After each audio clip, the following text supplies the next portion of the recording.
ਹਾਂਜੀ ਸਟੂਡੈਂਟਸ, ਅੱਜ ਅਸੀਂ ਆਪਣੀ ਇੰਗਲਿਸ਼ ਇਲੈਕਟਿਵ +1 ਕਲਾਸ ਦਾ 5ਵਾਂ chapter build yourself for leadership ਇਸ ਚੈਪਟਰ ਦੀ ਐਕਸਪਲੇਨੇਸ਼ਨ ਅਤੇ ਐਨਾਲਿਸਿਸ ਦਾ ਡਿਸਕਸ ਕਰਾਂਗੇ ਹੀ ਤੇ ਨਾਲ ਹੀ ਇਸ ਚੈਪਟਰ ਦੇ ਐਂਡ ਵਿੱਚ ਆਏ short answer type questions with answers ਆਪਾਂ ਡਿਸਕਸ ਕਰਾਂਗੇ। ਇਸ ਚੈਪਟਰ ਦੀ ਸੀਰੀਜ਼ ਦਾ ਇਹ ਸਾਡਾ ਪਹਿਲਾ ਵੀਡੀਓ ਹੋਏਗਾ। ਸਟੂਡੈਂਟਸ, ਮੈਂ ਤੁਹਾਨੂੰ ਦੱਸਣਾ ਚਾਹਾਂਗਾ ਕਿ ਮੈਂ ਇੰਗਲਿਸ਼ ਇਲੈਕਟਿਵ ਕਲਾਸ +1 ਦੀ ਬੁੱਕ ਨੰਬਰ 3 ਜਿਸ ਦਾ ਨਾਮ a book of essays and stories ਹੈ, ਤਾਂ ਉਸਦੇ ਪਹਿਲੇ 4 chapters the real princess, Gulliver in Lilliput, Tom whitewashes a fence ਅਤੇ ਅ ਸਟਰੀਟ ਸੀਨ, ਇਹਨਾਂ ਚਾਰੇ ਚੈਪਟਰਸ ਦੀ ਕੰਪਰੀਹੈਂਸਿਵ ਐਕਸਪਲੇਨੇਸ਼ਨ, ਉਹਨਾਂ ਦੇ ਕੁਐਸਚਨ ਆਨਸਰਸ ਅਤੇ ਐਕਸਰਸਾਈਜ਼ਸ, ਇਹਨਾਂ ਸਾਰਿਆਂ ਦੇ ਮੈਂ ਵੀਡੀਓਜ਼ ਬਣਾ ਕੇ ਤੁਹਾਨੂੰ ਆਲਰੇਡੀ ਸੈਂਡ ਕਰ ਚੁੱਕਿਆ ਹਾਂ। ਉਮੀਦ ਹੈ ਕਿ ਤੁਸੀਂ ਇਹ ਸਾਰੇ ਚੈਪਟਰਸ ਕਵਰ ਕਰ ਲਏ ਹੋਣਗੇ। ਜੇਕਰ ਤੁਹਾਡਾ ਕੋਈ ਚੈਪਟਰ ਰਹਿ ਗਿਆ ਹੈ ਤਾਂ ਮੈਂ ਉੱਪਰ ਇਸ ਦੀ ਪਲੇਲਿਸਟ ਦਾ ਲਿੰਕ ਤੁਹਾਨੂੰ ਮੈਂ ਪ੍ਰੋਵਾਈਡ ਕਰ ਰਿਹਾ ਹਾਂ ਅਤੇ ਇਸ ਲਿੰਕ ਤੇ ਜਾ ਕੇ ਤੁਸੀਂ ਕੋਈ ਵੀ ਚੈਪਟਰ ਪ੍ਰਾਪਤ ਕਰ ਸਕਦੇ ਹੋ। ਤਾਂ ਸਟੂਡੈਂਟਸ, ਐਸੇ ਦਾ ਨਾਮ ਹੈ ਬਿਲਡ ਯੋਰਸੈਲਫ ਫॉर ਲੀਡਰਸ਼ਿਪ। ਆਪਣੇ ਆਪ ਨੂੰ ਲੀਡਰਸ਼ਿਪ ਦੇ ਲਈ, ਅਗਵਾਈ ਦੇ ਲਈ ਤਿਆਰ ਕਰੋ, ਮਤਲਬ ਕਿ ਤੁਸੀਂ ਲੀਡਰ ਬਣੋ। ਚੈਪਟਰ ਦਾ ਸਿੰਪਲ ਜਿਹਾ ਮਤਲਬ ਹੈ ਕਿ ਤੁਸੀਂ ਲੀਡਰ ਬਣੋ। ਚੈਪਟਰ ਸਟਾਰਟ ਕਰਦੇ ਹਾਂ ਕਿ there are only 2 kinds of people in the world, those who lead and those who follow. ਕਹਿੰਦੇ ਸੰਸਾਰ ਵਿੱਚ 2 ਤਰ੍ਹਾਂ ਦੇ ਹੀ ਲੋਕ ਨੇ, 2 ਕਾਈਂਡਸ ਆਫ ਪੀਪਲ ਨੇ। ਇੱਕ ਤਾਂ ਉਹ ਜਿਹੜੇ ਲੀਡ ਕਰਦੇ ਨੇ, ਇੱਕ ਉਹ ਜਿਹੜੇ ਫੋਲੋ ਕਰਦੇ ਨੇ। ਲੀਡ ਦਾ ਮਤਲਬ ਜੋ ਅਗਵਾਈ ਕਰਦੇ ਨੇ ਅਤੇ ਫੋਲੋ ਦਾ ਮਤਲਬ ਉਹ ਜੋ ਪਿੱਛੇ ਚੱਲਦੇ ਨੇ। ਤਾਂ 2 ਹੀ ਤਰ੍ਹਾਂ ਦੇ ਲੋਕ ਨੇ। Therefore, each one of us has to decide in which category he or she would like to be. ਇਸ ਕਰਕੇ ਸਾਨੂੰ ਸਾਰਿਆਂ ਵਿੱਚੋਂ ਹਰ ਇੱਕ ਨੂੰ ਇਹ ਡਿਸਾਈਡ ਕਰਨਾ ਪਏਗਾ, ਨਿਸ਼ਚਾ ਕਰਨਾ ਪਏਗਾ ਕਿ ਅਸੀਂ ਕਿਹੜੀ ਸ਼੍ਰੇਣੀ ਵਿੱਚ ਆਉਂਦੇ ਹਾਂ। ਇੱਥੇ ਹੀ ਔਰ ਸ਼ੀ ਦਾ ਮਤਲਬ ਹਰ ਇੱਕ ਲੜਕੇ, ਹਰ ਇੱਕ ਲੜਕੀ ਦੀ ਗੱਲ ਹੋ ਰਹੀ ਹੈ ਕਿ ਉਹ ਕਿਹੜੀ ਸ਼੍ਰੇਣੀ ਵਿੱਚ ਆਉਣਾ ਚਾਹੁੰਦੇ ਹੈ ਜਾਂ ਚਾਹੁੰਦੀ ਹੈ। ਉਹ ਲੀਡਰ ਬਣਨਾ ਚਾਹੁੰਦੀ ਹੈ ਜਾਂ ਉਹ ਫੋਲੋਅਰ ਬਣਨਾ ਚਾਹੁੰਦੇ ਨੇ। However, it is not a question merely of our likes but also of our aptitude, potential and determination. ਕਹਿੰਦੇ ਫਿਰ ਵੀ ਸਿਰਫ ਇਹ ਸਾਡੀਆਂ ਲਾਈਕਸ ਦਾ ਹੀ ਪ੍ਰਸ਼ਨ ਨਹੀਂ ਹੁੰਦਾ, ਪਸੰਦ ਕਰਨ ਦੀ ਹੀ ਗੱਲ ਨਹੀਂ ਹੁੰਦੀ, ਸਗੋਂ ਸਾਡੇ ਐਪਟੀਚਿਊਡ ਦੀ ਵੀ ਗੱਲ ਹੁੰਦੀ ਹੈ, ਪੋਟੈਂਸ਼ੀਅਲ ਦੀ ਵੀ ਗੱਲ ਹੁੰਦੀ ਹੈ ਅਤੇ ਡਿਟਰਮੀਨੇਸ਼ਨ ਦੀ ਵੀ ਗੱਲ ਹੁੰਦੀ ਹੈ। ਐਪਟੀਚਿਊਡ ਤੇ ਪੋਟੈਂਸ਼ੀਅਲ ਤੁਹਾਡੀ ਗਲੋਸਰੀ 'ਚ ਆਏ ਨੇ ਬੱਚਿਓ, ਆਪਾਂ ਦੇਖ ਲੈਂਦੇ ਹਾਂ। ਤਾਂ ਐਪਟੀਚਿਊਡ ਦਾ ਮਤਲਬ ਫਿਟਨੈਸ, ਸੁਟੇਬਿਲਿਟੀ, ਨੈਚੁਰਲ ਕੈਪੈਸਿਟੀ ਔਰ ਟੈਲੈਂਟ ਫॉर ਸਮਥਿੰਗ। ਐਪਟੀਚਿਊਡ ਦਾ ਪੰਜਾਬੀ 'ਚ ਮਤਲਬ ਹੁੰਦਾ ਬੱਚਿਓ ਰੁਝਾਨ, ਕਿ ਤੁਹਾਡਾ ਰੁਝਾਨ ਕਿੱਧਰ ਹੈ। ਮੰਨ ਲਓ ਕੋਈ ਬੱਚਾ ਕ੍ਰਿਕਟ ਦਾ ਪਲੇਅਰ ਬਣਨਾ ਚਾਹੁੰਦਾ ਤਾਂ ਇਹਦਾ ਮਤਲਬ ਉਹਦਾ ਐਪਟੀਚਿਊਡ ਕ੍ਰਿਕਟ ਵੱਲ ਹੈ। ਕੋਈ ਪੋਇਟ ਬਣਨਾ ਚਾਹੁੰਦਾ ਤਾਂ ਆਪਾਂ ਕਹਿੰਦੇ ਹਾਂ ਕਿ ਉਹਦਾ ਐਪਟੀਚਿਊਡ ਪੋਇਟਰੀ ਵੱਲ ਹੈ। ਦੂਸਰਾ ਹੈ potential, latent power or energy expressing possibility of development. Potential ਦਾ ਮਤਲਬ ਪੰਜਾਬੀ 'ਚ ਹੁੰਦਾ ਬੱਚਿਓ ਸਮਰੱਥਾ। ਹੁਣ ਠੀਕ ਹੈ, ਉਹ ਬੱਚਾ ਕ੍ਰਿਕਟ ਦਾ ਖਿਡਾਰੀ ਤਾਂ ਬਣਨਾ ਚਾਹੁੰਦਾ ਹੈ, ਉਸ ਦਾ ਰੁਝਾਨ ਹੈ ਉਧਰ, ਪਰੰਤੂ ਕੀ ਉਸ 'ਚ ਸਮਰੱਥਾ ਹੈ ਕ੍ਰਿਕਟ ਖਿਡਾਰੀ ਬਣਨ ਦੀ? ਕੀ ਉਸ ਨੂੰ ਅੱਛਾ ਕ੍ਰਿਕਟ ਖੇਡਣਾ ਆਉਂਦਾ ਹੈ? ਤਾਂ ਇਹ ਉਹਦਾ ਪੋਟੈਂਸ਼ੀਅਲ ਹੋ ਗਿਆ। ਤੇ ਤੀਸਰੀ ਚੀਜ਼ ਦਾ ਜ਼ਿਕਰ ਹੈ ਬੱਚਿਓ ਡਿਟਰਮੀਨੇਸ਼ਨ, ਦ੍ਰਿੜਤਾ, ਕਿ ਕੀ ਉਹ ਡਿਟਰਮਿੰਡ ਹੈ, ਪੱਕੇ ਨਿਸ਼ਚੇ ਵਾਲਾ ਹੈ ਕਿ ਵਾਕਈ ਉਸਨੇ ਬਣਨਾ ਹੀ ਬਣਨਾ ਹੈ ਕ੍ਰਿਕਟ ਦਾ ਪਲੇਅਰ। ਕੱਲ੍ਹ ਨੂੰ ਐ ਤਾਂ ਨਹੀਂ ਕਿ ਕੱਲ੍ਹ ਨੂੰ ਹੋਰ ਕਿਸੇ ਪਾਸੇ ਫੀਲਡ ਨੂੰ ਨਿਕਲ ਜੂਗਾ ਕਿ ਨਹੀਂ ਭਾਈ ਮੈਂ ਨਹੀਂ ਹੁਣ ਕ੍ਰਿਕਟ ਦਾ ਪਲੇਅਰ ਬਣਨਾ, ਮੈਂ ਤਾਂ ਹੁਣ ਹਾਕੀ ਦਾ ਪਲੇਅਰ ਬਣਨਾ। ਤਾਂ ਐ ਨਹੀਂ ਹੁੰਦਾ। After all, everybody cannot be an Alexander the Great or a Julius Caesar or a Napoleon Bonaparte or a Mahatma Gandhi merely by wishing he were so. ਕਹਿੰਦੇ ਅਖੀਰ ਕੋਈ ਵੀ ਬੰਦਾ ਸਿਰਫ ਇਹ ਸੋਚ ਕੇ ਕਿ ਮੈਨੇ ਅਲੈਗਜ਼ੈਂਡਰ ਦਾ ਗ੍ਰੇਟ ਬਣਨਾ ਹੈ, ਸਿਕੰਦਰ ਮਹਾਨ ਬਣਨਾ ਹੈ, ਜੂਲੀਅਸ ਸੀਜ਼ਰ ਬਣਨਾ ਹੈ। ਜੂਲੀਅਸ ਸੀਜ਼ਰ ਰੋਮਨ ਦਾ ਸ਼ਾਸਕ ਹੋਇਆ ਜੀ, ਰੋਮ ਦਾ ਸ਼ਾਸਕ ਹੋਇਆ। ਇਸੇ ਤਰ੍ਹਾਂ ਨੈਪੋਲੀਅਨ ਬੋਨਾਪਾਰਟੇ ਵੀ ਯੂਰਪ ਦਾ ਇੱਕ ਸ਼ਾਸਕ ਹੋਇਆ ਹੈ ਅਤੇ ਮਹਾਤਮਾ ਗਾਂਧੀ ਦਾ ਸਾਡੇ ਨੈਸ਼ਨਲ ਲੀਡਰ ਹੋਏ ਨੇ। ਤਾਂ ਸਿਰਫ ਇਹ ਸੋਚ ਕੇ ਕਿ ਮੈਂ ਇਹਨਾਂ ਚਾਰਾਂ 'ਚੋਂ ਕੋਈ ਬਣਨਾ ਹੈ ਤਾਂ ਐਵੇਂ ਨਹੀਂ ਉਹ ਬਣ ਸਕਦਾ। ਸੋਚ ਕੇ ਨਹੀਂ ਆਪਾਂ ਬਣ ਸਕਦੇ। ਹੁਣ ਮੰਨ ਲਓ ਕ੍ਰਿਕਟ ਪਲੇਅਰ ਬਣਨਾ ਚਾਹੁੰਦਾ ਹੈ, ਕਹਿੰਦਾ ਮੈਂ ਤਾਂ ਸਚਿਨ ਤੇਂਦੁਲਕਰ ਬਣਨਾ, ਐ ਨਹੀਂ ਹੁੰਦਾ।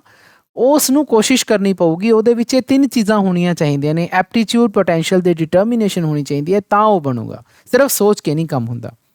Much depends on R capacity and the field for which it is best qualified. ਇਹ ਵੀ ਡਿਪੈਂਡ ਕਰਦਾ ਹੈ, ਇਹ ਵੀ ਨਿਰਭਰ ਕਰਦਾ ਹੈ ਇਸ ਗੱਲ ਤੇ ਕਿ ਉਸਦੀ ਕੈਪੈਸਿਟੀ ਕੀ ਹੈ, ਉਸ 'ਚ ਸਮਰੱਥਾ ਕੀ ਹੈ, ਕਿ ਉਹਨੇ ਕਿਹੜਾ ਫੀਲਡ ਚੁਣਿਆ ਜਿਸ ਦੇ ਲਈ ਉਹ ਯੋਗ ਹੈ। ਕੁਆਲੀਫਾਈਡ ਦਾ ਮਤਲਬ ਹੁੰਦਾ ਬੱਚਿਓ ਯੋਗ ਹੋਣਾ। ਕੀ ਵਾਕਈ ਉਹ ਕ੍ਰਿਕਟ ਦੇ ਪਲੇਅਰ ਬਣਨ ਦੇ ਯੋਗ ਹੈ? ਕੀ ਉਹ ਕੁਆਲੀਫਾਈ ਕਰਦਾ ਹੈ? ਇਹ ਵੀ ਗੱਲ ਦਾ ਫਰਕ ਪੈਂਦਾ ਹੈ। Leadership is a relative term and is not limited only to those who rise to world dominance or even to national greatness in the political sphere. ਆਮ ਤੌਰ 'ਤੇ ਬੱਚਿਓ ਜਦੋਂ ਨਾ ਲੀਡਰਸ ਦੀ ਗੱਲ ਆਉਂਦੀ ਹੈ ਤਾਂ ਸਾਡੇ ਹਮੇਸ਼ਾ ਦਿਮਾਗ ਦੇ ਵਿੱਚ ਸਾਡੇ ਨੇਤਾ ਲੋਕ ਆ ਜਾਂਦੇ ਨੇ। ਸਾਡੇ ਰਾਜਨੇਤਾ, ਜਿਵੇਂ ਸਾਡੇ ਚੀਫ ਮਿਨਿਸਟਰ, ਪ੍ਰਾਈਮ ਮਿਨਿਸਟਰ ਜਾਂ ਸਾਡੇ MLAs, MPs, ਇੱਦਾਂ ਦੇ ਬੰਦੇ ਸਾਡੇ ਦਿਮਾਗ 'ਚ ਆਉਂਦੇ ਨੇ। ਇਸ ਲਾਈਨ ਦੇ ਵਿੱਚ ਰਾਈਟਰ ਨੇ ਇਹ ਗੱਲ ਕਹੀ ਹੈ ਕਿ ਜਿਹੜੀ ਲੀਡਰਸ਼ਿਪ ਹੈ ਇਹ ਰਿਲੇਟਿਵ ਟਰਮ ਹੈ। ਰਿਲੇਟਿਵ ਟਰਮ ਦਾ ਮਤਲਬ ਇਹ ਇੱਕ ਫੀਲਡ ਦੇ ਨਾਲ ਨਹੀਂ ਜੁੜੀ ਹੋਈ, ਇਹਦਾ ਖੇਤਰ ਬਹੁਤ ਜ਼ਿਆਦਾ ਫੈਲਿਆ ਹੋਇਆ ਹੈ ਤੇ ਇਹ ਸਿਰਫ ਵਰਲਡ ਡੋਮੀਨੈਂਸ ਜਾਂ ਨੈਸ਼ਨਲ ਗ੍ਰੇਟਨੈਸ ਦੇ ਨਾਲ ਨਹੀਂ ਜੁੜੀ ਹੋਈ। ਵਰਲਡ ਡੋਮੀਨੈਂਸ ਦਾ ਮਤਲਬ ਇੱਕ ਅਜਿਹਾ ਬੰਦਾ ਜਿਸ ਨੇ ਕਿ ਪੂਰੇ ਸੰਸਾਰ 'ਤੇ ਜਿੱਤ ਪ੍ਰਾਪਤ ਕਰ ਲਈ, ਜਾਂ ਕੋਈ ਆਪਣੇ ਦੇਸ਼ ਦੇ ਵਿੱਚ ਗ੍ਰੇਟ ਬਣ ਗਿਆ, ਨੇਤਾ ਬਣ ਗਿਆ, ਤਾਂ ਸਿਰਫ ਇੱਥੇ ਤੱਕ ਸੀਮਿਤ ਨਹੀਂ ਹੈ। ਇਹ ਸਿਰਫ ਪੋਲੀਟੀਕਲ ਸਫੀਅਰ ਮਤਲਬ ਕਿ ਰਾਜ ਦੇ ਖੇਤਰ ਤੱਕ ਹੀ ਸੀਮਿਤ ਨਹੀਂ, ਇਹ ਸੰਸਾਰ ਦੇ ਹਰ ਇੱਕ ਫੀਲਡ ਦੇ ਵਿੱਚ ਲੀਡਰਸ ਹੋਏ ਨੇ। ਇਹਦਾ ਮਤਲਬ ਇਹ ਹੈ। Does note football or a hockey team have a leader? ਕੀ ਕਿਸੇ ਫੁੱਟਬਾਲ ਦੀ ਜਾਂ ਹਾਕੀ ਟੀਮ ਦਾ ਲੀਡਰ ਨਹੀਂ ਹੁੰਦਾ? ਬਿਲਕੁਲ ਹੁੰਦਾ। ਹੁਣ ਅਸੀਂ ਦੇਖਿਆ ਕਿ ਓਲੰਪਿਕਸ ਦੇ ਵਿੱਚ ਸਾਡੀਆਂ ਲੜਕੀਆਂ ਨੇ ਹਾਕੀ ਦੇ ਵਿੱਚ ਕਿੰਨਾ ਅੱਛਾ ਪ੍ਰਦਰਸ਼ਨ ਕੀਤਾ, ਇਸੇ ਤਰ੍ਹਾਂ ਮੁੰਡਿਆਂ ਨੇ ਵੀ ਤਗਮਾ ਜਿੱਤਿਆ ਹਾਕੀ ਦੇ ਵਿੱਚ, ਤਾਂ ਉਹਨਾਂ ਦੇ ਵੀ ਲੀਡਰ ਸੀਗੇ। ਤੇ ਸਾਡੀ ਕ੍ਰਿਕਟ ਦੀ ਟੀਮ ਵੀ ਬਹੁਤ ਅੱਛਾ ਪਰਫਾਰਮੈਂਸ ਦਿੰਦੀ ਆ, ਉਹਦੇ ਵੀ ਲੀਡਰਸ ਹੁੰਦੇ ਨੇ। ਤਾਂ ਲੀਡਰਸ ਤਾਂ ਹਰ ਫੀਲਡ 'ਚ ਹੁੰਦੇ ਨੇ। ਤਾਂ ਸਟੂਡੈਂਟਸ ਤੁਹਾਡੇ ਸ਼ਾਰਟ ਆਨਸਰ ਟਾਈਪ ਕੁਐਸਚਨਸ ਵੀ ਨੇ ਇਸ ਚੈਪਟਰ 'ਚ। ਤਾਂ ਪਹਿਲਾ ਹੈ ਕਿ what are the 2 kinds of people in the world? ਸੰਸਾਰ ਵਿੱਚ ਕਿੰਨੀ ਕਿਸਮ ਦੇ ਲੋਕ ਨੇ? ਇਹਦਾ ਆਨਸਰ ਤਾਂ ਪਹਿਲੇ ਪੈਰੇ ਦੇ ਵਿੱਚ ਹੀ ਆ ਚੁੱਕਿਆ। ਤਾਂ ਇਹਦਾ ਆਨਸਰ ਹੈ ਜੀ, there are only 2 kinds of people in the world, those who lead and those who follow. ਦੋ ਤਰ੍ਹਾਂ ਦੇ ਬੰਦੇ ਨੇ ਜੀ, ਜਿਹੜੇ ਲੀਡ ਕਰਦੇ ਨੇ ਜਾਂ ਫੋਲੋ ਕਰਦੇ ਨੇ। ਤਾਂ ਇਹੀ ਇਸ ਕੁਐਸਚਨ ਦਾ ਆਨਸਰ ਹੈ। There is hardly any sphere of life in which leader is not required. ਕਹਿੰਦੇ ਜ਼ਿੰਦਗੀ ਦਾ ਕੋਈ ਵੀ ਖੇਤਰ ਅਜਿਹਾ ਨਹੀਂ ਹੈ ਜਿਸ ਦੇ ਵਿੱਚ ਸਾਨੂੰ ਲੀਡਰ ਦੀ ਜ਼ਰੂਰਤ ਨਹੀਂ ਪੈਂਦੀ, ਹਰ ਇੱਕ ਖੇਤਰ 'ਚ ਪੈਂਦੀ ਹੈ। And whereas very few of us dream of being a Jawaharlal Nehru or a Mahatma Gandhi, most of us do have sound and legitimate hopes of success in our professions or in whatever career we choose. ਕਹਿੰਦੇ ਸਾਡਿਆਂ 'ਚੋਂ ਚਾਹੇ ਬਹੁਤ ਘੱਟ ਜਵਾਹਰ ਲਾਲ ਨਹਿਰੂ ਬਣਨਾ ਚਾਹੁੰਦੇ ਹੋਣ ਜਾਂ ਮਹਾਤਮਾ ਗਾਂਧੀ ਬਣਨਾ ਚਾਹੁੰਦੇ ਹੋਣ, ਇੱਦਾਂ ਦੀ ਉਹ ਡਰੀਮ ਕਰਦੇ ਹੋਣ, ਸੁਪਨਾ ਲੈਂਦੇ ਹੋਣ ਇੱਦਾਂ ਦਾ ਬਣਨ ਦਾ, ਪਰ ਜ਼ਿਆਦਾਤਰ ਸਾਡੇ ਸਾਰਿਆਂ ਦੇ ਵਿੱਚੋਂ ਉਹਨਾਂ ਦੇ ਕੋਲੇ ਸਹੀ ਜਾਂ ਲੈਜੀਟੀਮੇਟ ਹੋਪਸ ਹੁੰਦੀਆਂ ਨੇ ਨਾ। ਉਹ ਲੈਜੀਟੀਮੇਟ ਵਰਡ ਤੁਹਾਡਾ ਗਲੋਸਰੀ 'ਚ ਦਿੱਤਾ ਹੋਇਆ ਹੈ। ਲੈਜੀਟੀਮੇਟ ਦਾ ਮਤਲਬ ਹੈ ਲੌਫੁਲ, ਰੀਜ਼ਨੇਬਲ, ਜਸਟੀਫੀਏਬਲ। ਕਾਨੂੰਨਨ ਜਿਹੜੀ ਚੀਜ਼ ਸਹੀ ਹੁੰਦੀ ਹੈ ਉਸ ਨੂੰ ਅਸੀਂ ਲੈਜੀਟੀਮੇਟ ਕਹਿੰਦੇ ਹਾਂ। ਇੱਥੇ ਡੋਮੀਨੈਂਸ ਦਾ ਮਤਲਬ ਤੁਹਾਡੀ ਗਲੋਸਰੀ 'ਚ ਦਿੱਤਾ ਹੋਇਆ ਜੀ, ਕੰਟਰੋਲ, ਅਥਾਰਟੀ, ਪ੍ਰੀਵੇਲਿੰਗ, ਇਨਫਲੂਐਂਸ, ਕਾਬੂ ਕਰਨਾ। ਤਾਂ ਮੋਸਟ ਆਫ ਅਸ ਦਾ ਮਤਲਬ ਸਾਡੇ ਵਿੱਚੋਂ ਕਈ ਇਹ ਆਸ ਰੱਖਦੇ ਨੇ, ਹੋਪ ਰੱਖਦੇ ਨੇ ਸਫਲਤਾ ਪ੍ਰਾਪਤ ਕਰਨ ਦੀ ਆਪਣੇ ਆਪਣੇ ਕਿੱਤਿਆਂ ਦੇ ਵਿੱਚੋਂ, ਪ੍ਰੋਫੈਸ਼ਨਸ ਦੇ ਵਿੱਚੋਂ, ਜਾਂ ਉਹਨਾਂ ਕਰੀਅਰ ਦੇ ਵਿੱਚੋਂ ਜਿਹੜੇ ਕਿ ਉਹਨਾਂ ਨੇ ਚੁਣੇ ਹੁੰਦੇ ਨੇ। ਜਿਸ ਕਰੀਅਰ ਦੀ ਵੀ ਸਾਡੇ 'ਚੋਂ ਕਿਸੇ ਨੇ ਚੋਣ ਕੀਤੀ ਹੈ ਉਸ ਦੇ ਵਿੱਚ ਉਹ ਲੀਡ ਕਰਨ ਦੀ ਇਹ ਆਸ ਰੱਖਦੇ ਨੇ। ਤਾਂ ਇਹ ਆਸ ਜਾਇਜ਼ ਵੀ ਹੁੰਦੀ ਹੈ, ਲੈਜੀਟੀਮੇਟ ਹੋਪਸ ਹੁੰਦੀਆਂ ਨੇ।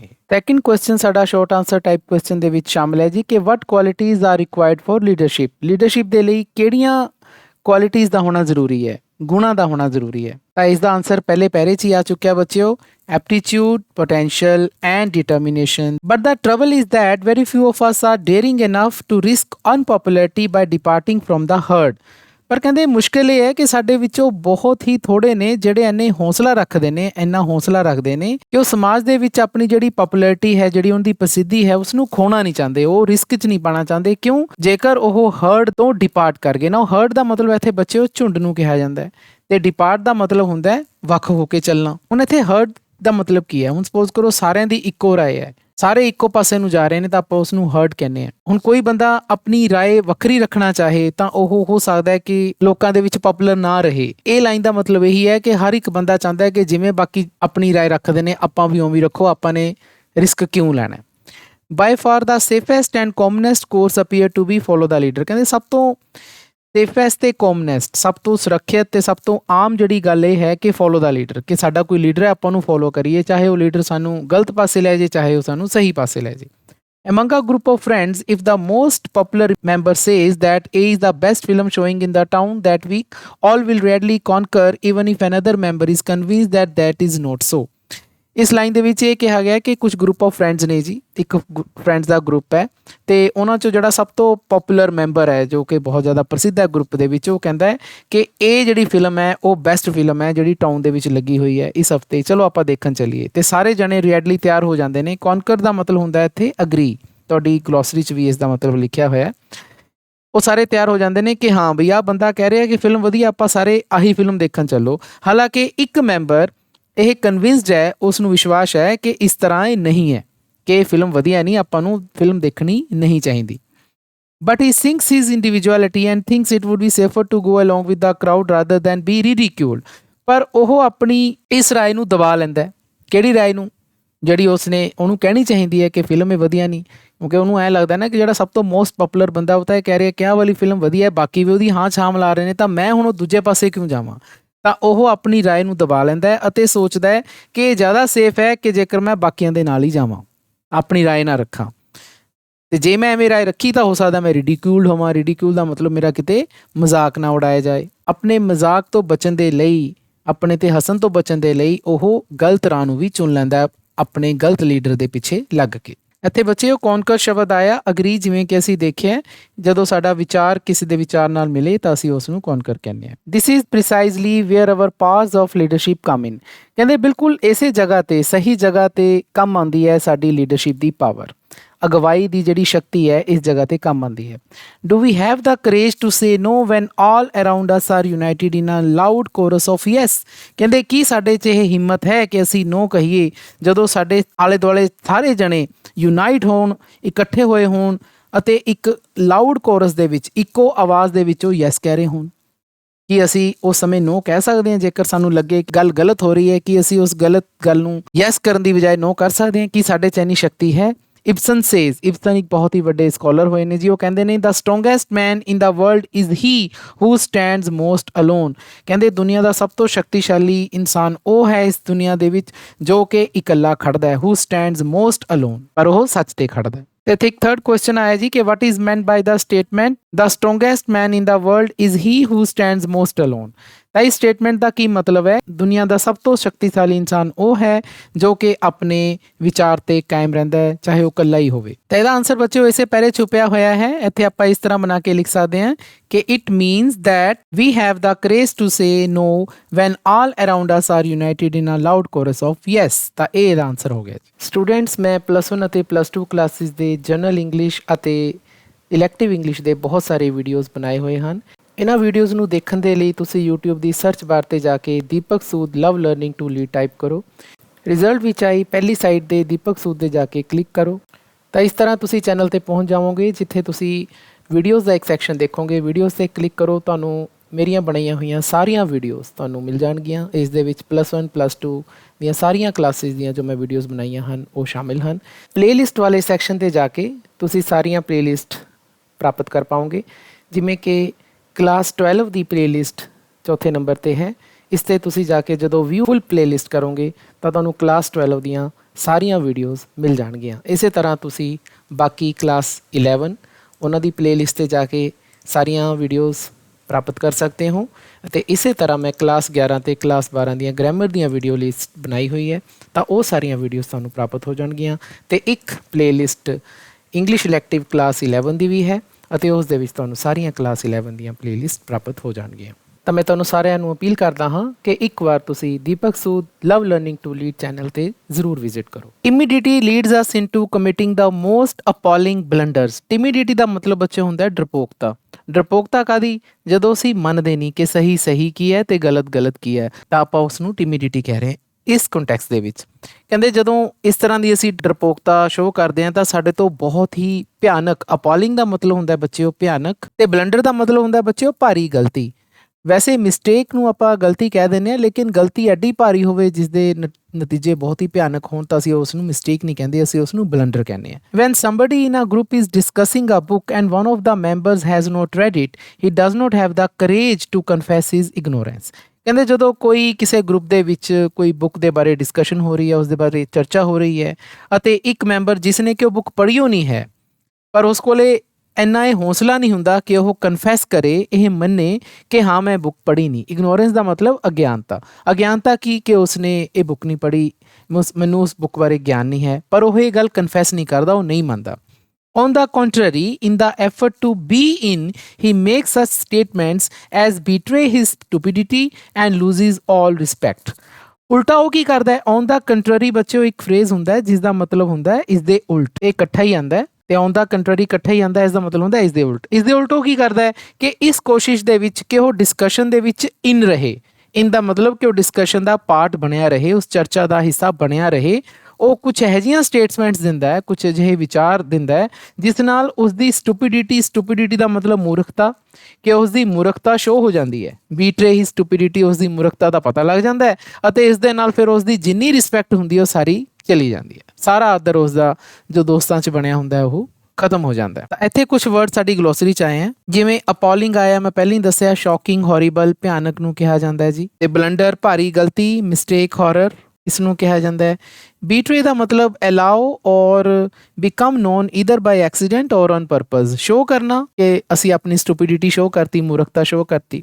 ਇਹ ਵਾਲੀ ਗੱਲ ਨੂੰ ਪ੍ਰੂਵ ਕਰਨ ਦੇ ਲਈ ਕਿ ਲੋਕੀ ਆਪਣੀ ਮੂਰਖਤਾ ਆਪਣੀ ਇਗਨੋਰੈਂਸ ਦੇ ਨਾਲ ਸ਼ੋਅ ਕਰਦੇ ਨੇ, ਇਸ ਗੱਲ ਨੂੰ ਸਿੱਧ ਕਰਨ ਦੇ ਲਈ ਘਟਨਾ ਦਾ ਜ਼ਿਕਰ ਕਰਦਾ ਹੈ। An attractive young woman once found herself seated next to Winston Churchill at a party. ਤਾਂ ਇੱਕ ਦਿਲਕਸ਼ ਨੌਜਵਾਨ ਔਰਤ ਇੱਕ ਵਾਰੀ ਵਿੰਸਟਨ ਚਰਚਿਲ ਦੇ ਨਾਲ ਬੈਠੀ ਸੀ ਅਗਲੀ ਸੀਟ ਤੇ ਇੱਕ ਪਾਰਟੀ ਦੇ ਵਿੱਚ ਨਾ। ਉਹ ਵਿੰਸਟਨ ਚਰਚਿਲ ਇੰਗਲੈਂਡ ਦੇ ਪ੍ਰਾਈਮ ਮਿਨਿਸਟਰ ਹੋਏ ਨੇ ਜੀ। ਉਹਨਾਂ ਦੇ ਨਾਲ ਦੀ ਸੀਟ ਤੇ ਇੱਕ ਖੂਬਸੂਰਤ ਯੰਗ ਵੂਮਨ ਬੈਠੀ ਸੀ। Thinking she would impress the famous statesman not only with her looks but with her intelligence as well, she began a discussion on books. ਤਾਂ ਉਹਨੇ ਇਹ ਸੋਚ ਕੇ ਕਿ ਮੈਂ ਇਸ ਪ੍ਰਸਿੱਧ ਨੇਤਾ ਨੂੰ ਆਪਣੀਆਂ ਲੁਕਸ ਨਾਲ ਤਾਂ ਇੰਪ੍ਰੈਸ ਕਰੂੰਗੀ ਤੇ ਨਾਲ ਹੀ ਆਪਣੀ ਇੰਟੈਲੀਜੈਂਸ ਨਾਲ ਵੀ ਇੰਪ੍ਰੈਸ ਕਰੂੰਗੀ। ਐਜ਼ ਵੈਲ ਦਾ ਮਤਲਬ ਇੱਥੇ ਨਾਲ ਹੀ ਹੈ। ਤਾਂ ਉਸਨੇ ਕੀ ਕੀਤਾ ਜੀ, ਬੁੱਕਸ ਤੇ ਡਿਸਕਸ਼ਨ ਸਟਾਰਟ ਕਰਤੀ। ਹਾਲਾਂਕਿ ਉਸ ਲੜਕੀ ਨੂੰ ਬੁੱਕਸ ਬਾਰੇ ਕੁਝ ਨੌਲੇਜ ਨਹੀਂ ਸੀ, ਪਰ ਉਹਨੂੰ ਇੰਨਾ ਪਤਾ ਸੀ ਕਿ ਵਿੰਸਟਨ ਚਰਚਿਲ ਜਿਹੜੇ ਨੇ ਉਹ ਬਹੁਤ ਹੀ ਸਕੋਲਰ ਨੇ, ਬਹੁਤ ਬੁੱਕਸ ਪੜ੍ਹੀਆਂ ਹੋਈਆਂ ਨੇ। ਤਾਂ ਉਹਨੇ ਬੁੱਕਸ ਤੇ ਚਰਚਾ ਸ਼ੁਰੂ ਕਰਤੀ। ਚਰਚਿਲ ਆਈਡ ਹਰ ਸਸਪੀਸ਼ੀਅਸਲੀ, ਤਾਂ ਚਰਚਿਲ ਨੇ ਉਸ ਵੱਲ ਥੋੜਾ ਜਿਹਾ ਸ਼ੱਕ ਨਾਲ ਦੇਖਿਆ। ਸਸਪੀਸ਼ੀਅਸਲੀ ਦਾ ਮਤਲਬ ਹੁੰਦਾ ਹੈ ਸ਼ੱਕ ਨਾਲ। ਐਂਡ ਆਸਕਡ, ਅਤੇ ਉਸ ਤੋਂ ਪੁੱਛਿਆ, ਇਫ ਸ਼ੀ ਹੈਡ ਰੈਡ ਸਕਾਟਸ ਦਾ ਤਲਿਸਮਨ, ਕਿ ਕੀ ਉਸਨੇ ਸਰ ਵਾਲਟਰ ਸਕੋਟ ਦੀ ਦਾ ਤਲਿਸਮਨ ਪੜ੍ਹੀ ਹੈ। ਤਾਂ ਸਕੋਟ ਦਾ ਮਤਲਬ ਇੱਥੇ ਬੱਚਿਓ ਸਰ ਵਾਲਟਰ ਸਕੋਟ ਹੈ। ਤੁਹਾਨੂੰ ਯਾਦ ਹੋਣਾ ਬੱਚਿਓ, ਸਰ ਵਾਲਟਰ ਸਕੋਟ ਦੀ ਤੁਹਾਨੂੰ ਤੁਹਾਡੇ ਸਿਲੇਬਸ ਦੇ ਵਿੱਚ ਇੱਕ ਪੋਇਮ ਵੀ ਹੈ, ਦਾ ਨੇਟਿਵ ਲੈਂਡ। ਤਾਂ ਉਹਨਾਂ ਨੇ ਬੁੱਕਸ ਵੀ ਲਿਖੀਆਂ ਜੀ, ਨਾਵਲਸ ਵੀ ਲਿਖੇ ਹੈ। ਤਾਂ ਉਹਨਾਂ ਦੀ ਬੁੱਕ ਹੈ ਦਾ ਤਲਿਸਮੈਨ। ਤਾਂ ਉਸਦੇ ਬਾਰੇ ਵਿੰਸਟਨ ਚਰਚਿਲ ਨੇ ਉਸ ਲੇਡੀ ਤੋਂ ਪੁੱਛਿਆ ਕਿ ਤੂੰ ਇਹ ਵਾਲੀ ਬੁੱਕ ਦਾ ਤਲਿਸਮੈਨ ਪੜ੍ਹੀ ਹੈ। ਆਫ ਕੋਰਸ ਇਟਸ ਵੰਡਰਫੁਲ, ਕਹਿੰਦੀ ਨਿਸੰਦੇਹ ਬਿਨਾਂ ਸ਼ੱਕ, ਹਾਂ ਇਹ ਤਾਂ ਅਦਭੁਤ ਹੈ। ਕੇਮ ਦਾ ਗਸ਼ਿੰਗ ਰਿਪਲਾਈ, ਬੜੀ ਤੇਜ਼ ਰਿਪਲਾਈ ਆਈ ਉਸ ਲੜਕੀ ਤੋਂ। Have you read Scott's Ivanhoe, ਕੀ ਤੂੰ ਵਾਲਟਰ ਸਕੋਟ ਦੀ ਇਵਾਨਹੋ ਪੜ੍ਹੀ ਹੈ। ਯੈਸ, ਹਾਂ। Came the ecstatic reply, it's superb, ਕਹਿੰਦੇ ਇਹ ਤਾਂ ਸ਼ਾਨਦਾਰ ਹੈ। ਤਾਂ ਐਕਸਟੈਟਿਕ ਦਾ ਮਤਲਬ ਤੁਹਾਡੀ ਡਿਕਸ਼ਨਰੀ 'ਚ ਵੀ ਲਿਖਿਆ ਹੋਇਆ। ਐਕਸਟੈਟਿਕ ਦਾ ਮਤਲਬ ਸਾਡੀ ਗਲੋਸਰੀ 'ਚ ਲਿਖਿਆ ਹੋਇਆ ਜੀ, ਸ਼ੋਇੰਗ ਗ੍ਰੇਟ ਡਿਲਾਈਟ, ਜਿਹੜੀ ਕਿ ਬਹੁਤ ਜ਼ਿਆਦਾ ਸਾਨੂੰ ਖੁਸ਼ੀ ਦਿੰਦੀ ਹੈ। ਤੇ ਉਸਨੇ ਬੜੀ ਖੁਸ਼ ਹੋ ਕੇ ਰਿਪਲਾਈ ਦਿੱਤੀ, ਕਹਿੰਦੇ ਇਹ ਤਾਂ ਬੜੀ ਸ਼ਾਨਦਾਰ ਬੁੱਕ ਹੈ। And what about Scott's emulsion, Churchill asked mischievously. ਹੁਣ ਚਰਚਿਲ ਨੇ ਬੜੀ ਸ਼ਰਾਰਤ ਨਾਲ ਪੁੱਛਿਆ, ਮਿਸਚੀਵੀਅਸਲੀ ਦਾ ਮਤਲਬ ਹੁੰਦਾ ਸ਼ਰਾਰਤ ਨਾਲ, ਕਿ ਸਕਾਟ ਦੀ ਇਮਲਸ਼ਨ ਬਾਰੇ ਤੇਰੇ ਕੀ ਵਿਚਾਰ ਹੈ। ਨਾ ਉਹ ਜਿਹੜੀ ਇਮਲਸ਼ਨ ਬੁੱਕ ਹੈ ਬੱਚੇ, ਉਹ ਸਰ ਵਾਲਟਰ ਸਕੋਟ ਦੀ ਨਹੀਂ ਲਿਖੀ ਹੋਈ। ਹੁਣ ਉਹਨਾਂ ਨੇ ਜਾਣ ਕੇ ਇਹ ਕੁਐਸਚਨ ਪੁੱਛਿਆ ਸੀ। ਤਾਂ ਲੇਡੀ ਕੀ ਕਹਿੰਦੀ ਹੈ, I think that's his best work by far, sighed the poor innocent. ਕਹਿੰਦੇ ਮੈਨੂੰ ਲੱਗਦਾ ਹੈ ਕਿ ਇਹ ਤਾਂ ਉਹਦਾ ਸਭ ਤੋਂ ਵਧੀਆ ਵਰਕ ਹੈ, ਸਭ ਤੋਂ ਵਧੀਆ ਕੰਮ ਉਸਨੇ ਜਿੰਨੇ ਵੀ ਕੰਮ ਕੀਤੇ ਨੇ, ਜਿੰਨੀਆਂ ਵੀ ਉਸਨੇ ਬੁੱਕਸ ਲਿਖੀਆਂ ਨੇ, ਸਭ ਤੋਂ ਵਧੀਆ ਬੁੱਕ ਹੈ। ਤਾਂ ਹੋਕਾ ਲੈ ਕੇ ਉਸ ਵਿਚਾਰੀ ਇਨੋਸੈਂਟ ਲੇਡੀ ਨੇ ਕਿਹਾ। ਹੁਣ ਦੇਖੋ ਇੱਥੇ ਉਸ ਲੜਕੀ ਨੂੰ ਪੂਅਰ ਇਨੋਸੈਂਟ ਵੀ ਕਿਹਾ ਹੋਇਆ, ਕਿਉਂਕਿ ਇਹ ਸਾਰੀਆਂ ਗੱਲਾਂ ਉਸਨੇ ਅਣਜਾਣਪਣੇ 'ਚ ਹੀ ਕਹੀਆਂ ਨੇ ਨਾ, ਕਿਉਂਕਿ ਉਸਨੇ ਕਿਹੜਾ ਕੋਈ ਬੁੱਕਸ ਪੜ੍ਹੀਆਂ ਨੇ। ਤਾਂ ਇੱਥੋਂ ਪਤਾ ਲੱਗਦਾ ਬੱਚਿਓ ਕਿ ਜਦੋਂ ਸਾਨੂੰ ਕਿਸੇ ਗੱਲ ਦੀ ਜਾਣਕਾਰੀ ਨਾ ਹੋਵੇ ਤਾਂ ਅਸੀਂ ਸਿਰਫ ਆਪਣੇ ਆਪ ਨੂੰ ਉਹੀ ਗੱਲ ਕਿ ਅਸੀਂ ਡਿਸਕਸ਼ਨ ਦੇ ਵਿੱਚ ਪਾਰਟਿਸਿਪੇਟ ਕਰਦੇ ਰਹੀਏ, ਆਪਣੀ ਕਈ ਵਾਰੀ ਅਗਿਆਨਤਾ ਨੂੰ ਸ਼ੋਅ ਕਰ ਦਿੰਦੇ ਹਾਂ। ਤਾਂ ਇੱਥੇ ਇੱਕ ਬੱਚਿਓ ਕੁਐਸਚਨ ਆਇਆ ਹੈ, ਵਟ ਮੇਕਸ ਅਸ ਕਮਿਟ ਬਲੰਡਰਸ, ਕਿਹੜੀ ਗੱਲ ਸਾਨੂੰ ਭਾਰੀ ਗਲਤੀ ਕਰਨ ਦੇ ਲਈ ਮਜਬੂਰ ਕਰਦੀ ਹੈ। ਤਾਂ ਇਸ ਚੈਪਟਰ ਦੀ ਪਹਿਲੀ ਲਾਈਨ ਕਿ ਟਿਮਿਡਿਟੀ ਲੀਡਸ ਅਸ ਇਨਟੂ ਕਮਿਟਿੰਗ ਦਾ ਮੋਸਟ ਅਪੋਲਿੰਗ ਬਲੰਡਰਸ, ਤਾਂ ਇਹ ਇਹਦਾ ਆਨਸਰ ਹੈ ਜੀ। This tendency unfortunately is all too common in the world in general and in this country in particular। ਕਹਿੰਦੇ ਇਹ ਜਿਹੜਾ ਰੁਝਾਨ ਹੈ, ਟੈਂਡੈਂਸੀ ਦਾ ਮਤਲਬ ਹੋ ਗਿਆ ਜੀ ਰੁਝਾਨ। ਕਿਹੜਾ ਰੁਝਾਨ, ਕਿ ਅਸੀਂ ਆਪਣੀ ਇਗਨੋਰੈਂਸ ਸ਼ੋਅ ਕਰ ਦਿੰਦੇ ਹਾਂ, ਸੱਚ ਨਹੀਂ ਬੋਲਦੇ। ਤਾਂ ਇਹ ਜਿਹੜਾ ਰੁਝਾਨ ਹੈ ਬਦਕਿਸਮਤੀ ਨਾਲ ਪੂਰੇ ਸੰਸਾਰ ਦੇ ਵਿੱਚ ਬਹੁਤ ਹੀ ਕਾਮਨ ਹੈ, ਬੜਾ ਹੀ ਆਮ ਹੈ, ਅਤੇ ਸਾਡੇ ਭਾਰਤ ਦੇਸ਼ ਦੇ ਵਿੱਚ ਤਾਂ ਖਾਸ ਤੌਰ ਤੇ ਬਹੁਤ ਆਮ ਹੈ। In consequence, there is the distressing spectacle of a lamentable lack of leadership of any consequence and almost a total absence of even executive ability। ਹੁਣ ਇਸ ਲਾਈਨ ਦੇ ਵਿੱਚ ਲੇਖਕ ਦੋ ਗੱਲਾਂ ਦਾ ਜ਼ਿਕਰ ਕਰ ਰਿਹਾ। ਕਹਿੰਦੇ ਇੱਕ ਤਾਂ ਦੇਖੋ lack of leadership ਹੈ ਸਾਡੇ ਦੇਸ਼ 'ਚ, ਅਗਵਾਈ ਦੀ ਕਮੀ ਹੈ, ਤੇ ਇਹ ਬੜੀ ਪਛਤਾਵੇ ਵਾਲੀ ਗੱਲ ਹੈ। ਲੈਮੈਂਟੇਬਲ ਦਾ ਮਤਲਬ ਹੁੰਦਾ ਹੈ ਪਛਤਾਵੇ ਵਾਲੀ ਗੱਲ, ਅਤੇ ਇਸ ਕਰਕੇ ਡਿਸਟਰੈਸਿੰਗ ਸਪੈਕਟੀਕਲ ਹੁੰਦਾ ਹੈ।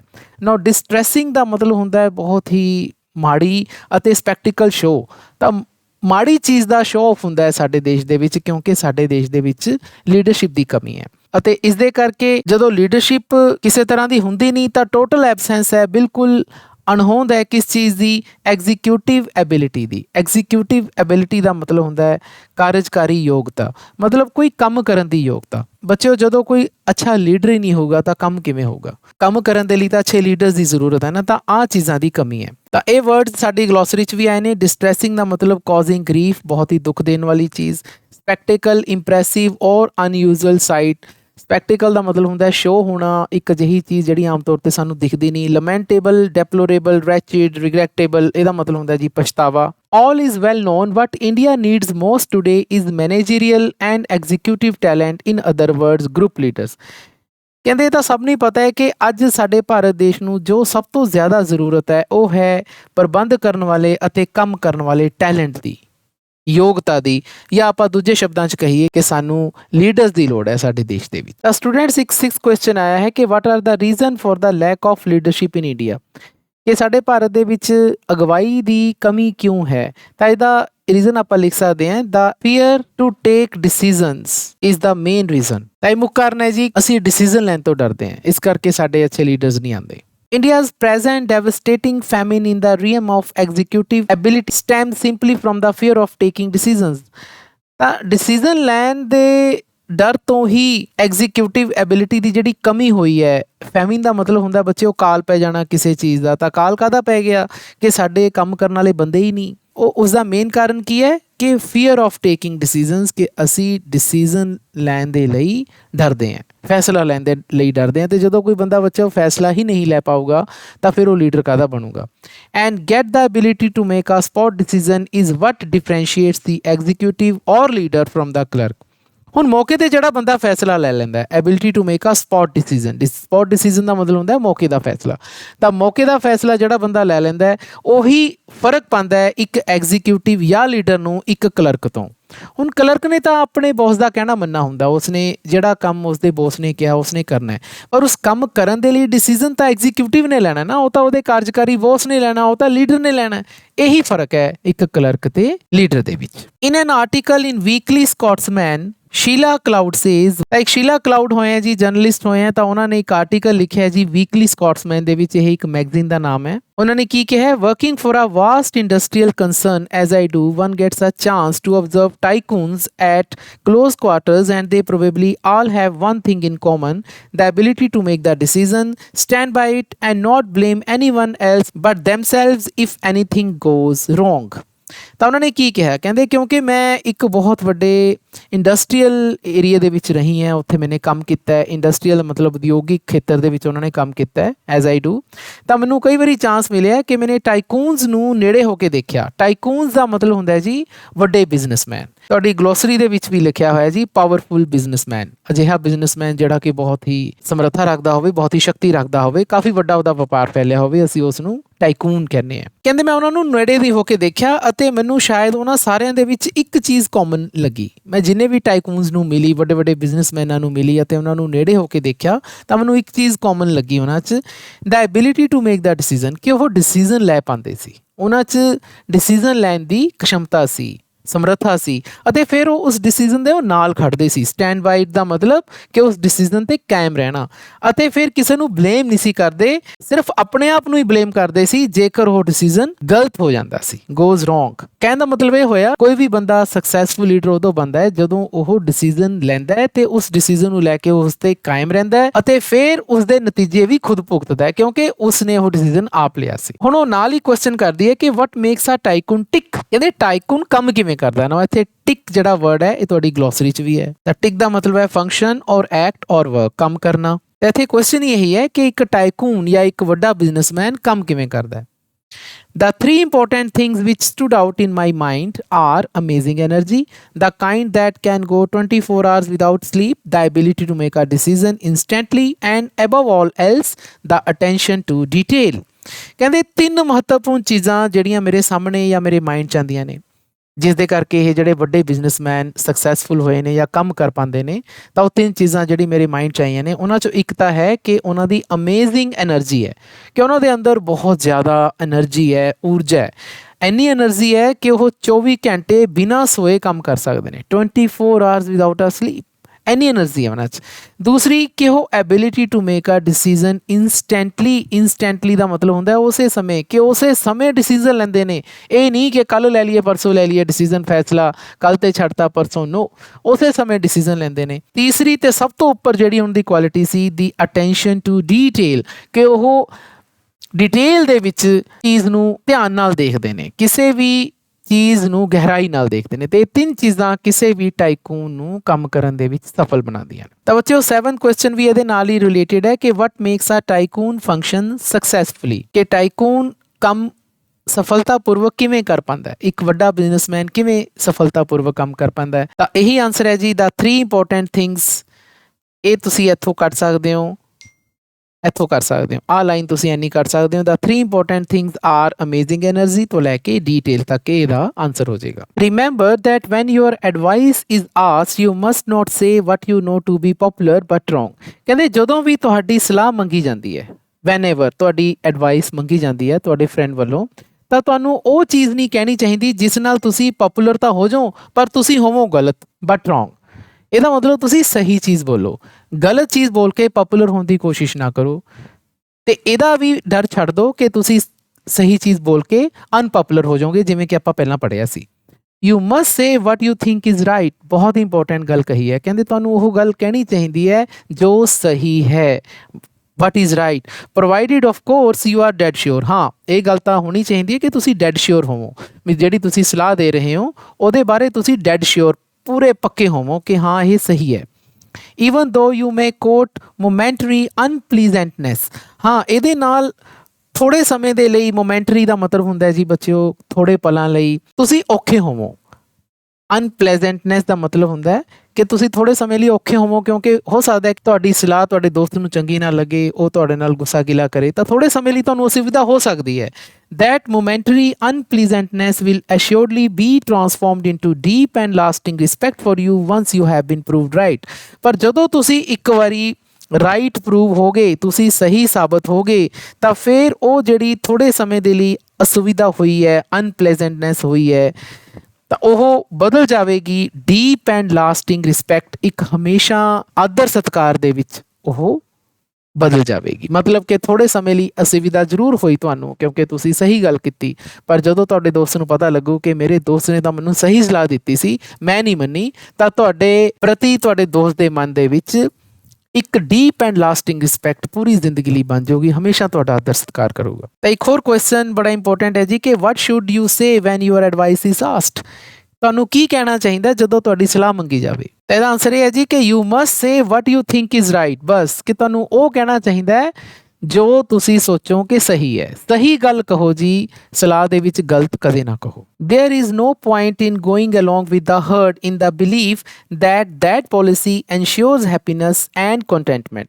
ਕਹਿੰਦੇ ਇਹਦੇ ਵਿੱਚ ਕੋਈ ਫਾਇਦਾ ਨਹੀਂ ਕਿ ਆਪਾਂ ਉਸੇ ਝੁੰਡ ਦੇ ਨਾਲ ਚੱਲੀ ਜਾਈਏ ਤੇ ਇਹ ਸੋਚ ਕੇ ਚੱਲੀ ਜਾਈਏ ਕਿ ਇਸ ਤਰੀਕੇ ਦੇ ਨਾਲ ਸਾਨੂੰ ਖੁਸ਼ੀ ਮਿਲੂਗੀ ਤੇ ਸੰਤੁਸ਼ਟੀ ਮਿਲੂ। ਕੰਟੈਂਟਮੈਂਟ ਦਾ ਮਤਲਬ ਹੁੰਦਾ ਹੈ ਜੀ ਸੰਤੁਸ਼ਟੀ, ਕਿ ਜਿੱਧਰ ਨੂੰ ਸਾਰਾ ਟੋਲਾ ਚੱਲਿਆ ਆਪਾਂ ਵੀ ਉਧਰ ਨੂੰ ਚੱਲ ਪਈਏ ਤੇ ਇਹਦੇ ਨਾਲ ਸਾਨੂੰ ਸੰਤੁਸ਼ਟੀ ਮਿਲ ਗਈ, ਵਾਹ ਵਾਹ ਬਹੁਤ ਵਧੀਆ ਹੋ ਗਿਆ, ਇਹ ਗੱਲ ਨਹੀਂ ਹੁੰਦੀ। If you are happy and contented so easily you can not expect much success in life. ਕਹਿੰਦੇ ਜੇ ਤੁਸੀਂ ਇੰਨੀ ਜਲਦੀ ਖੁਸ਼ ਹੋ ਜਾਂਦੇ ਹੋ ਤੇ ਸੰਤੁਸ਼ਟ ਹੋ ਜਾਂਦੇ ਹੋ, ਇੰਨੀ ਆਸਾਨੀ ਨਾਲ ਹੋ ਜਾਂਦੇ ਹੋ, ਤਾਂ ਫਿਰ ਜ਼ਿੰਦਗੀ 'ਚ ਕਦੇ ਤੁਸੀਂ ਸਕਸੈਸ ਪ੍ਰਾਪਤ ਨਹੀਂ ਕਰ ਸਕਦੇ, ਕਦੇ ਸਫਲ ਨਹੀਂ ਹੋ ਸਕਦੇ। ਹਰਡ ਦਾ ਹਿੱਸਾ ਨਾ ਬਣੋ, ਝੁੰਡ ਦਾ ਹਿੱਸਾ ਨਾ ਬਣੋ, ਆਪਣਾ ਸਹੀ ਰਸਤਾ ਆਪ ਚੁਣੋ। ਇਸ ਪੈਰੇ ਦਾ ਮਤਲਬ ਇਹ ਹੈ। In life we have to take bold decisions and take them quickly. ਜ਼ਿੰਦਗੀ ਦੇ ਵਿੱਚ ਸਾਨੂੰ ਨਿਡਰ ਫੈਸਲੇ ਲੈਣੇ ਪੈਂਦੇ ਨੇ, ਬੋਲਡ ਡਿਸੀਜ਼ਨਸ ਲੈਣੇ ਪੈਂਦੇ ਨੇ ਤੇ ਤੇਜ਼ੀ ਨਾਲ ਲੈਣੇ ਪੈਂਦੇ ਨੇ। The weak, the fearful and the undecided are swept aside by the tide of events। ਹੁਣ ਜਿਹੜੇ ਲੋਕੀ ਕਮਜ਼ੋਰ ਹੁੰਦੇ ਨੇ, ਡਰਪੋਕ ਹੁੰਦੇ ਨੇ ਅਤੇ ਜਿਹੜੇ ਨਿਸ਼ਚੈ ਹੀ ਨਹੀਂ ਕਰ ਪਾਉਂਦੇ, ਡਿਸਾਈਡ ਹੀ ਨਹੀਂ ਕਰ ਪਾਉਂਦੇ ਕਿ ਕਰਨਾ ਕੀ ਹੈ, ਤਾਂ ਜ਼ਿੰਦਗੀ ਦੇ ਥਪੇੜੇ ਉਹਨਾਂ ਨੂੰ ਪਾਸੇ ਕਰ ਦਿੰਦੇ ਨੇ। Once we choose a career or a profession, we have to equip ourselves for it। ਕਹਿੰਦੇ ਜਦੋਂ ਅਸੀਂ ਕੋਈ ਕਰੀਅਰ ਚੁਣ ਲਿਆ ਜਾਂ ਅਸੀਂ ਕੋਈ ਕਿੱਤਾ ਚੁਣ ਲਿਆ, ਪ੍ਰੋਫੈਸ਼ਨ ਦਾ ਮਤਲਬ ਹੈ ਕਿੱਤਾ, ਤਾਂ ਸਾਨੂੰ ਫਿਰ ਆਪਣੇ ਆਪ ਨੂੰ ਉਸ ਕਰੀਅਰ ਜਾਂ ਪ੍ਰੋਫੈਸ਼ਨ ਦੇ ਪ੍ਰਤੀ ਇਕਵਿਪ ਕਰਨਾ ਪਊਗਾ। ਇਕਵਿਪ ਦਾ ਮਤਲਬ ਪੂਰੀ ਤਰ੍ਹਾਂ ਸਾਨੂੰ ਲਾਮਬੰਦ ਕਰਨਾ ਪਊਗਾ। ਟੀਚਾ ਫੜ ਲਿਆ, ਉਸ ਦੇ ਲਈ ਸਾਨੂੰ ਆਪਣਾ ਪੂਰਾ ਤਿਆਰੀ ਕਰਨੀ ਪਊਗੀ। And once we are launched on our chosen course, we have to see that we reach the top somehow। ਕਿ ਜਦੋਂ ਇੱਕ ਵਾਰੀ ਫਿਰ ਸਾਨੇ ਕਿੱਤਾ ਵੀ ਫੜ ਲਿਆ, ਅਸੀਂ ਉਹਦੇ ਲਈ ਆਪਣੇ ਆਪ ਨੂੰ ਇਕਵਿਪਡ ਵੀ ਕਰ ਲਿਆ, ਤਾਂ ਫਿਰ ਉਸ ਕੋਰਸ ਦੇ ਪ੍ਰਤੀ ਸਾਡੀ ਇਹ ਮਨਸ਼ਾ ਹੋਣੀ ਚਾਹੀਦੀ ਹੈ ਕਿ ਅਸੀਂ ਕਿਸੇ ਨਾ ਕਿਸੇ ਤਰੀਕੇ ਨਾਲ ਟੌਪ ਤੇ ਪਹੁੰਚਣਾ ਹੈ। For those who try, this is not difficult। ਬਹੁਤ ਵਧੀਆ ਗੱਲ ਲੇਖਕ ਨੇ ਲਿਖੀ ਹੈ। ਕਹਿੰਦੇ ਜਿਹੜੇ ਬੰਦੇ ਕੋਸ਼ਿਸ਼ ਕਰਦੇ ਨੇ ਉਹਨਾਂ ਲਈ ਔਖਾ ਨਹੀਂ ਹੈ। There have been cases in India, not many, alas, of postmen who have retired as postmaster general। ਕਹਿੰਦੇ ਸਾਡੇ ਭਾਰਤ ਦੇ ਵਿੱਚ ਕੇਸਿਸ ਹੋਏ ਨੇ, ਅਜਿਹੇ ਉਦਾਹਰਨਾਂ ਹੋਈਆਂ ਨੇ, ਜ਼ਿਆਦਾ ਤਾਂ ਨਹੀਂ ਹੋਈਆਂ, ਦੁੱਖ ਦੀ ਗੱਲ ਹੈ। ਇੱਕ ਪੋਸਟਮੈਨ ਦੀ ਉਦਾਹਰਨ ਦਿੱਤੀ ਗਈ ਹੈ, ਜਿਹੜਾ ਕਿ ਦੇਖੋ ਡਾਕੀਆ ਲੱਗਿਆ ਜੀ ਪੋਸਟਲ ਡਿਪਾਰਟਮੈਂਟ ਦੇ ਵਿੱਚ, ਪਰ ਜਦੋਂ ਰਿਟਾਇਰ ਹੋਇਆ ਤਾਂ ਉਹ ਪੋਸਟ ਮਾਸਟਰ ਜਨਰਲ ਦੇ ਪਦ ਤੋਂ ਰਿਟਾਇਰ ਹੋਇਆ। ਦੇਖੋ ਪੋਸਟ ਮਾਸਟਰ ਜਨਰਲ ਦਾ ਜਿਹੜਾ ਪਦਵੀ ਹੁੰਦੀ ਹੈ ਬਹੁਤ ਉੱਚੀ ਹੁੰਦੀ ਹੈ। ਦੇਖੋ ਉਹਨੇ ਕਿੱਥੇ ਤੋਂ ਕਿੱਥੇ ਤੱਕ ਛਲੰਗ ਲਗਾਈ, ਕਿੰਨੀ ਉન્નਤੀ ਕੀਤੀ ਉਸਨੇ ਆਪਣੀ ਲਾਈਫ 'ਚ। ਇਸੇ ਤਰ੍ਹਾਂ ਇੱਕ humble police constables who have ended their career as inspector general of police, ਇੱਕ ਆਮ ਪੁਲਿਸ ਕਾਂਸਟੇਬਲ ਦਾ ਮਤਲਬ ਹੁੰਦਾ ਹੈ ਜੀ ਸਿਪਾਹੀ, ਇੱਕ ਆਮ ਸਿਪਾਹੀ ਭਰਤੀ ਹੋਇਆ ਜੀ ਪੁਲਿਸ ਦੇ ਵਿੱਚ, ਲੇਕਿਨ ਉਹ ਰਿਟਾਇਰ ਕੀ ਹੋਇਆ, inspector general of police, IGP retire ਹੋਇਆ ਜੀ। ਬਹੁਤ ਵੱਡੀ ਪੋਸਟ ਹੁੰਦੀ ਹੈ ਪੁਲਿਸ ਦੀ, SSP DSP ਤੋਂ ਵੀ ਉੱਪਰ ਦੀ ਪੋਸਟ ਹੁੰਦੀ ਹੈ। ਇੱਕ ਆਮ ਸਿਪਾਹੀ ਐਡੀ ਵੱਡੀ ਪੋਸਟ ਤੋਂ ਰਿਟਾਇਰ ਹੋਵੇ, ਕਿੱਡੀ ਵੱਡੀ ਗੱਲ ਹੈ। And there is the example of the late mister VP Menon, ਅਤੇ ਇੱਕ VP ਮੈਨਨ ਦੀ ਵੀ ਐਗਜ਼ਾਮਪਲ ਹੈ ਜੀ, ਪੂਰੇ ਹੋ ਚੁੱਕੇ ਸਵਰਗਵਾਸੀ VP ਮੈਨਨ ਦੀ ਐਗਜ਼ਾਮਪਲ ਹੈ। Who began life as a division 3 clerk in the imperial secretariat in new Delhi, ਜਿਹੜੇ ਕਿ ਨਵੀਂ ਦਿੱਲੀ ਦੇ ਵਿੱਚ ਜਿਹੜੀ ਇੰਪੀਰੀਅਲ ਸਕੱਤਰੇਤ ਹੈ ਉਸ ਦੇ ਵਿੱਚ ਉਹ ਡਿਵੀਜ਼ਨ 3 ਕਲਰਕ ਸੀਗੇ, ਮਤਲਬ ਕਿ ਸਿੰਪਲ ਜਿਹੇ ਕਲਰਕ ਸੀਗੇ ਜੀ ਸਕੱਤਰੇਤ ਦਿੱਲੀ ਦੇ ਵਿੱਚ। But rose dramatically to become secretary of the ministry of states, ਪਰ ਦੇਖੋ ਉਹ ਡਰਾਮੈਟਿਕਲੀ ਬੜੇ ਹੀ ਨਾਟਕੀ ਢੰਗ ਨਾਲ ਉਹ ਮਿਨਿਸਟਰੀ ਆਫ ਸਟੇਟਸ ਦੇ ਸੈਕਟਰੀ ਵੀ ਬਣ ਗਏ, ਤਾਂ ਪੂਰੀ ਮਿਨਿਸਟਰੀ ਦੇ ਮੇਨ ਸੈਕਟਰੀ ਬਣ ਗਏ, ਜੋ ਕਿ ਬਹੁਤ ਹੀ ਵੱਡੀ ਪੋਸਟ ਹੁੰਦੀ ਹੈ। ਵੈਨ ਇਟ ਵਾਜ਼ ਹੈਡਡ ਬਾਈ ਸਰਦਾਰ ਵੱਲਭ ਭਾਈ ਪਟੇਲ, ਅਤੇ ਇਹ ਮਿਨਿਸਟਰੀ ਆਫ ਸਟੇਟ ਨੂੰ ਕੌਣ ਹੈਡ ਕਰ ਰਿਹਾ ਸੀ ਉਸ ਸਮੇਂ, ਸਰਦਾਰ ਵੱਲਭ ਭਾਈ ਪਟੇਲ, ਬਹੁਤ ਹੀ ਵੱਡੇ ਰਾਜਨੇਤਾ ਹੋਏ ਨੇ ਸਾਡੇ ਭਾਰਤ ਦੇ ਜੀ। It was mister Menon who worked out all the details of the integration of the princely states in the Indian union and eventually became governor of Kerala. ਤਾਂ 1947 ਤੋਂ ਬਾਅਦ ਸਾਡੇ ਭਾਰਤ ਦੇ ਕਈ ਹੀ ਪ੍ਰਿੰਸਲੀ ਸਟੇਟ ਸੀਗੀਆਂ ਜਿਨ੍ਹਾਂ ਨੂੰ ਜੋੜ ਕੇ ਸਾਡਾ ਭਾਰਤ ਵਰਸ਼ ਬਣਿਆ, ਤਾਂ ਇਸ ਕਰਕੇ ਇੰਟੈਗ੍ਰੇਸ਼ਨ ਹੋਈ ਜੀ ਇਹ ਸਾਰੀ ਪ੍ਰਿੰਸਲੀ ਸਟੇਟਸ ਦੀ। ਪ੍ਰਿੰਸਲੀ ਸਟੇਟ ਦਾ ਮਤਲਬ ਛੋਟੇ ਛੋਟੇ ਰਾਜ ਸੀਗੇ ਜਿਨ੍ਹਾਂ ਤੇ ਰਾਜਕੁਮਾਰ ਜਾਂ ਜਿਨ੍ਹਾਂ ਤੇ ਰਾਜੀ ਰਾਜ ਕਰਦੇ ਸੀ, ਉਹਨਾਂ ਸਾਰਿਆਂ ਦੀ ਇੰਟੈਗ੍ਰੇਸ਼ਨ ਹੋਈ। ਇੰਟੈਗ੍ਰੇਸ਼ਨ ਦਾ ਮਤਲਬ ਉਹਨਾਂ ਨੂੰ ਇਕੱਠਾ ਕੀਤਾ ਗਿਆ ਭਾਰਤ ਦੇਸ਼ ਦੇ ਵਿੱਚ। ਇਹ ਸਾਰਾ ਕੰਮ ਵਰਕਆਊਟ ਕਿਹਨੇ ਕੀਤਾ ਜੀ, ਮਿਸਟਰ ਮੈਨਨ ਨੇ। ਸਰਦਾਰ ਵੱਲਭ ਭਾਈ ਪਟੇਲ ਦੇ ਨਾਲ ਜੁੜ ਕੇ ਇਹਨਾਂ ਨੇ ਸਾਰਾ ਕੰਮ ਕੀਤਾ ਤੇ ਭਾਰਤੀ ਯੂਨੀਅਨ ਬਣਾਈ, ਭਾਰਤੀ ਸੰਘ ਦੀ ਸਥਾਪਨਾ ਕੀਤੀ, ਅਤੇ ਬਾਅਦ ਵਿੱਚ ਇਹ ਕੇਰਲਾ ਦੇ ਗਵਰਨਰ ਵੀ ਬਣੇ। ਦੇਖੋ ਇੱਕ ਕਲਰਕ ਬੰਦਾ ਇੱਕ ਰਾਜ ਦਾ ਗਵਰਨਰ ਬਣ ਜੇ, ਰਾਜਪਾਲ ਬਣ ਜੇ, ਤੇ ਐਡੀ ਵੱਡੀ ਜ਼ਿੰਮੇਵਾਰੀ ਨਿਭਾਵੇ ਇੰਡੀਅਨ ਯੂਨੀਅਨ ਬਣਾਉਣ ਦੇ ਵਿੱਚ, ਤਾਂ ਇਹ ਬਹੁਤ ਹੀ ਵੱਡੀ ਗੱਲ ਹੈ ਬੱਚਿਓ। With craze and determination only the sky is the limit, ਕਹਿੰਦੇ ਕਰੇਜ ਹੌਸਲਾ ਅਤੇ ਦ੍ਰਿੜਤਾ, ਇਹ ਦੋ ਚੀਜ਼ਾਂ ਨੇ। Only the sky is the limit, ਕੋਈ ਵੀ ਚੀਜ਼ ਅਜਿਹੀ ਨਹੀਂ ਹੈ ਜੋ ਅਸੀਂ ਨਹੀਂ ਪਾ ਸਕਦੇ। ਸਕਾਈ ਇਜ਼ ਦਾ ਲਿਮਿਟ ਦਾ ਮਤਲਬ ਹੁੰਦਾ ਹੈ ਕਿ ਹਰ ਇੱਕ ਚੀਜ਼ ਅਸੀਂ ਪ੍ਰਾਪਤ ਕਰ ਸਕਦੇ ਹਾਂ। ਤੇ ਇਹ ਜਿਹੜੀ ਕੋਟ ਹੈ ਕਿਸ ਦੀ ਲਿਖੀ ਹੋਈ ਹੈ, ਚਾਰਲਸ ਨਿਊਟਨ ਦੀ। ਤਾਂ ਸਟੂਡੈਂਟਸ ਉਮੀਦ ਹੈ ਕਿ ਤੁਹਾਨੂੰ ਇਹ ਵਾਲਾ ਚੈਪਟਰ ਸਾਰਾ ਸਮਝ ਆ ਗਿਆ ਹੋਵੇਗਾ। ਮੈਂ ਵੀਡੀਓ ਦੇ ਐਂਡ ਦੇ ਵਿੱਚ +1 ਇੰਗਲਿਸ਼ ਇਲੈਕਟਿਵ ਦੀ ਪਲੇਲਿਸਟ ਦੇ ਲਿੰਕ ਤੁਹਾਨੂੰ ਇੱਕ ਵਾਰ ਫੇਰ ਪ੍ਰੋਵਾਈਡ ਕਰ ਰਿਹਾ ਹਾਂ, ਜਿਸ ਤੇ ਜਾ ਕੇ ਤੁਸੀਂ ਉਹ ਸਾਰੇ ਵੀਡੀਓਜ਼ ਦੇਖ ਸਕਦੇ ਹੋ ਜੋ ਤੁਹਾਡੇ ਮਿਸ ਹੋਏ ਨੇ। ਨੈਕਸਟ ਵੀਡੀਓ ਵਿੱਚ ਆਪਾਂ ਇਸੇ chapter the build yourself for leadership the long answer type question discuss ਕਰਾਂਗੇ। ਧੰਨਵਾਦ।